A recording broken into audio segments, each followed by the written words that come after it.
하나님의 말씀은 맛있습니다. 하나님의 말씀은 즐겁습니다. 하나님의 말씀은 생명과 행복을 줍니다. 500독 성경 통독 훈련 원장입니다.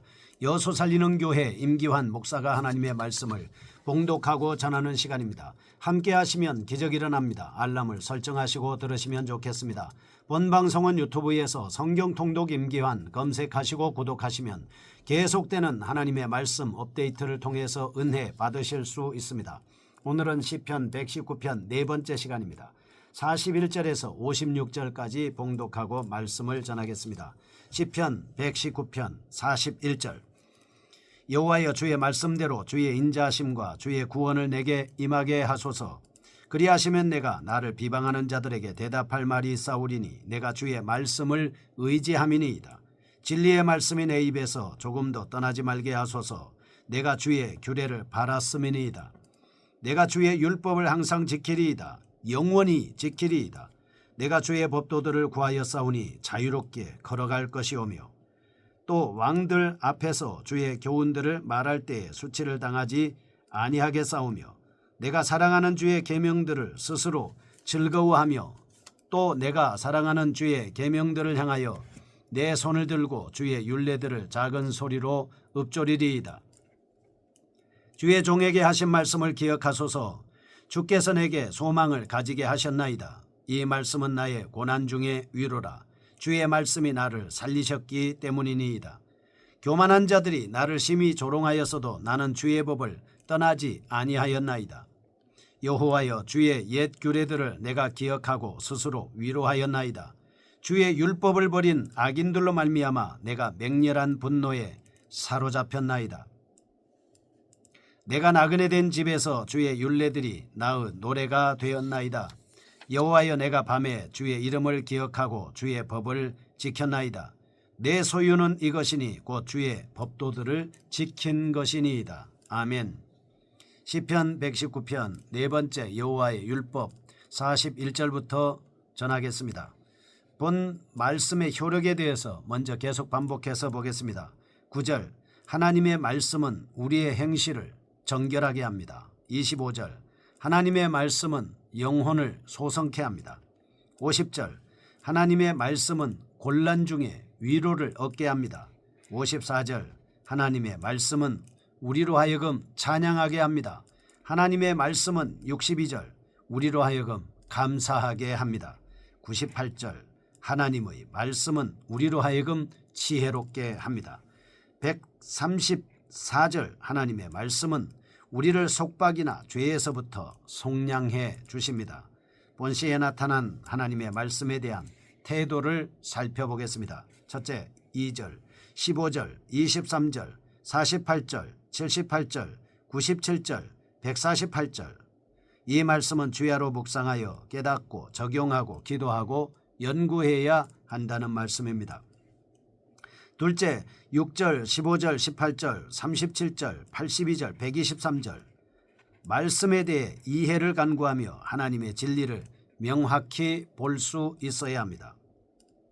셋째, 11절, 16절, 61절, 83절, 93절, 109절, 141절, 161절. 하나님의 말씀을 갈망하여 말씀을 사랑하고 즐거워해야 합니다. 넷째, 1절, 3절, 32절, 60절, 101절. 하나님의 말씀에 순종하여 말씀을 준행해야 합니다. 다섯째, 20절, 103절. 하나님의 말씀을 사모하여 기쁨과 즐거움으로 여겨야 한다는 것입니다. 이제 여섯 번째 보겠습니다. 41절에서 48절입니다. 말씀에 의한 구원입니다. 본단락에서 시인은 하나님의 말씀에 입각하여 구원을 얻고 그것으로 인하여 더욱 말씀을 철저하게 지킬 수 있는 힘을 소유하게 된다라고 말씀하고 있습니다. 시인은 42절. 그리하시면 내가 나를 비방하는 자들에게 대답할 말이 있사오리니 내가 주의 말씀을 의지함이니이다. 아멘. 이렇게 여호와께 자신을 구원하시면 율법에 의지하여 해방하는 자들과 대적하겠다라고 이렇게 말씀을 하고 있습니다.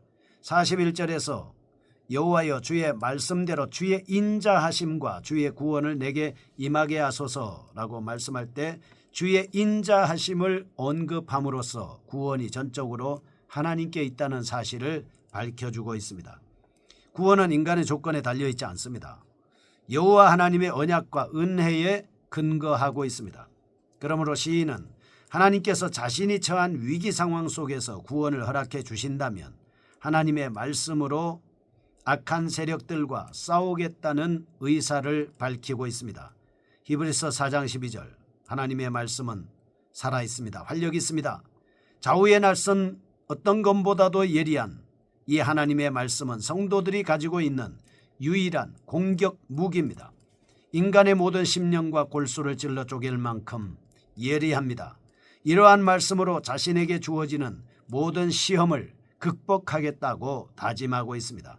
마태복음 4장 1절에서 11절 예수 그리스도께서도 이와 같은 심정으로 시험에 임한 바 있습니다. 43절과 44절 진리의 말씀이 내 입에서 조금도 떠나지 말게 하소서. 내가 주의 규례를 바랐음이니이다. 내가 주의 율법을 항상 지키리이다. 영원히 지키리이다. 아멘. 진리의 말씀을 모든 소망의 근거로 삼고 있음을 고백하고 있습니다. 진리의 말씀에서 떠난다는 것은 결국 모든 희망이 사라지는 것을 의미하고 있기 때문에 주의 말씀이 내 입에서 조금도 떠나지 말게 하소서. 이 사람 복받은 사람입니다.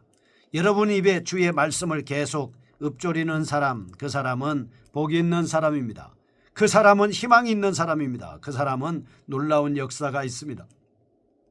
그래서 그는 주의 율법을 끝없이 지키겠다는 각오를 드러내고 있습니다. 이와 같이 성도들은 하나님의 말씀을 사모하고 따르는데 최고의 가치를 부여해야 합니다. 105절에서 하나님의 말씀은 성도들의 발의 등이요 내 길의 빛이다. 우리가 말씀을 무시하고 도외시할 때 참된 믿음을 상실하게 됩니다. 어둠에 처하게 되는 것이죠. 여호와의 말씀을 마음에 담아두고 입술에서 잠시도 떠나지 않게 함으로써 온전한 삶을 영위하려고 힘쓰고 있습니다. 45절에서 48절 시인은 여호와의 말씀에 대한 자신의 태도를 언급합니다. 시인은 여호와의 은혜를 힘입어 5가지 약속했습니다. 첫째 45절입니다. 내가 주의 법도들을 구하여 싸우니 자유롭게 걸어갈 것이오며 아멘. 성도로서의 본분을 행하며 자유롭게 편안한 마음을 소유하겠다 하는 것입니다. 그는 선한 일을 행할 때 억지로 행하지 않고 오직 자발적으로 할 것임을 다짐하고 있습니다. 46절 또 왕들 앞에서 주의 교훈들을 말할 때에 수치를 당하지 아니하게 싸우며 아멘. 어떤 상황에서도 용기를 내어 담대하게 성도로서의 의무를 수행하겠다는 것입니다. 다니엘서 3장 16절에서 18절 이런 느부갓네살 앞에 섰던 3명의 소년과 같이 왕이 진노하는 일이 있을지라도 목숨을 걸고 믿음을 전파할 것이다 하는 것입니다. 이처럼 말씀을 사랑하는 자는 어떠한 처지를 당하더라도 하나님의 뜻을 저버리지 않도록 노력해야 하는 것입니다. 셋째 47절 내가 사랑하는 주의 계명들을 스스로 즐거워하며 아멘. 기쁘고 즐거운 마음으로 계명을 준수하겠다는 것입니다. 시인은 결코 율법에 얽매여서 억지로 끌려가지 않았고 자의적으로 말씀을 준행하며 기쁨을 소유한 자였습니다. 하나님께서 기뻐하시는 일을 행할 때 가장 큰 즐거움을 느꼈습니다. 이러한 자세는 말씀을 경외하는 모든 성도들의 공통된 마음일 것입니다. 하나님께서는 결코 인색하게 헌신하는 자를 기뻐하지 않습니다. 넷째 48절 또 내가 사랑하는 주의 계명들을 향하여 내 손을 들고 주의 율례들을 작은 소리로 읊조리리이다. 부지런하고 활발하게 하나님의 계명을 준수하겠다는 것입니다. 시인은 주의 계명을 손에 들고 찬양할 뿐만 아니라 실천에 옮길 것을 다짐하고 있습니다. 여기서 손을 드는 행위는 성경 여러 곳에서 나타난 기도 자세입니다. 축복하는 행위입니다. 맹세, 어떤 일에 가담하는 행위 등을 지시하는 말로 표현하고 있습니다. 특별히 여기서는 하나님의 계명을 듣고 지키는 일에 전심전력을 기울인다는 각오를 나타내고 있습니다. 다섯째 48절 또 내가 사랑하는 주의 계명들을 향하여 내 손을 들고 주의 율례들을 작은 소리로 읊조리리이다. 아멘. 주의 율례를 깊이 묵상하여 신중하게 행동하겠다라고 말씀을 하고 있습니다. 49절에서 56절입니다. 하나님의 말씀으로 인한 소망입니다. 말씀을 통해서 진정한 구원에 들어갈 수 있음을 선언한 말씀은 49절 주의 종에게 하신 말씀을 기억하소서. 주께서 내게 소망을 가지게 하셨나이다. 아멘. 다시 한번 생명을 살리는 말씀에 유일한 소망이 존재한다 라고 말씀합니다.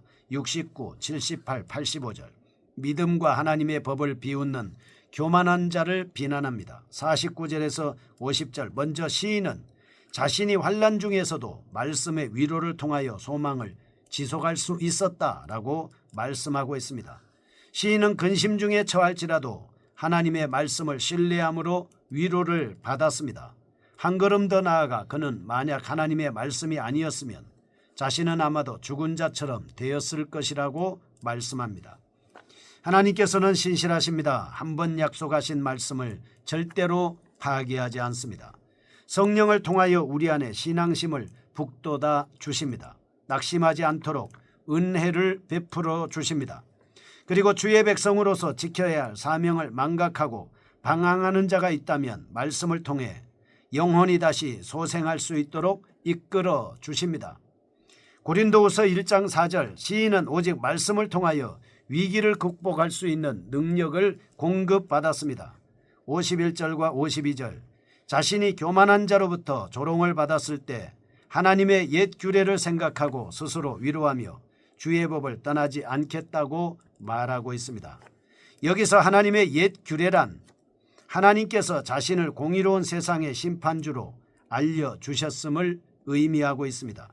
시인은 세상의 심판을 상기시키고 하나님께서 세상에 대해 영원한 공의의 법을 적용하신다는 점을 드러내면서 큰 위로를 발견하고 있습니다.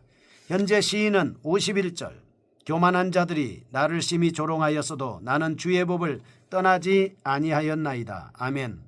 신앙생활을 한다는 이유로 남에게 조롱받고 있습니다. 교만한 자들은 시인의 간절한 기도를 위선적인 내용이라고 모함합니다. 진지한 자세를 침울한 표정이라고 왜곡했습니다. 이러한 상황의 속에서 시인은 주의 법을 떠나지 않고 더욱 성실하게 하나님을 섬기려고 했습니다. 하나님의 섭리 안에 있는 공의로운 심판을 생각하며 놀라운 위로를 얻습니다. 시인은 악한 사람의 특징을 율법을 버린 자라고 규정했습니다. 자신은 하나님의 말씀을 유일한 법도로 삼아 지키겠다고 다짐한 것입니다. 시인은 54절 내가 나그네 된 집에서 주의 율례들이 나의 노래가 되었나이다. 아멘. 모든 관심은 주의 법에 집중되어 있습니다. 율법을 노래로 만들어 부를 정도였습니다. 또한 모든 사람이 잠든 시간에 홀로 깨어 여호와의 이름을 기억하고 그 훈계를 되풀이하여 이동함으로써 하나님께 더욱 가까워지는 생활을 하려고 노력했습니다. 그가 이렇게 할 수 있었던 이유는 주의 명령에 순종하는 자를 최대의 복으로 여겼기 때문입니다. 어떤 사람들은 복이 하나님께 순종한 결과로 주어지는 부산물이라고 주장합니다. 그러나 시인은 하나님의 뜻을 따르는 가장 큰 복으로 믿고 열심히 노력하고 있습니다. 이런 생각은 현대를 살아가고 있는 우리 성도들도 반드시 지녀야 할 태도라고 볼 수 있겠습니다. 오늘날 많은 그리스도인들이 말씀을 열심히 들으면서도 말씀을 열심히 읽으면서도 하나님의 말씀과 전혀 무관하게 살아가는 경향을 보이고 있습니다. 그러나 하나님의 말씀은 반드시 순종함으로 연결되어야 합니다. 우리의 생활 속에서 그 말씀이 다시 확인되고 체험될 때 더 깊은 이해와 헌신으로 발전할 수 있습니다. 아멘. 거룩하신 하나님 아버지, 하나님의 말씀을 읽고 묵상하고 지킬 수 있는 저희가 되게 하여 주옵소서. 아멘. 예수 살리는 교회 임기환 목사였습니다. 지금 극동방송을 듣게 하세요. 기적이 일어납니다. 우리는 지금 생명을 전하고 있습니다.